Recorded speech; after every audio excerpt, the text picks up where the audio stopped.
नौकरी मिल ही नहीं रही थी और ऐसा भी नहीं था कि मैं नौकरी की कोशिश में ना था।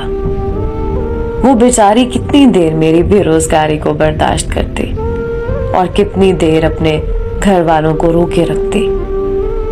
और फिर एक दिन उसने बोल ही दिया कि तुमसे नहीं हो पाएगा और फिर वो चली गई। उसने किसी नौकरी वाले से शादी कर ली और उसके छोड़ने से पहले उदास था, लेकिन जब उसकी शादी हो गई तो मैं मुकम्मल तौर पर टूट गया और मुझे फौरन नौकरी भी मिल गई। मैंने अपनी बहुत मेहनत के साथ खुद को बहुत कामयाब बना लिया और उसकी सबसे बड़ी वजह मेरी नेक नियति थी। और आज जब 4 साल बाद मेरा और उसका आमना सामना हुआ तो पता चला कि उसके शौहर की नौकरी चली गई थी, जिसकी वजह से रोज घर में लड़ाई होती थी। और एक दिन शौहर ने उसे छोड़ दिया।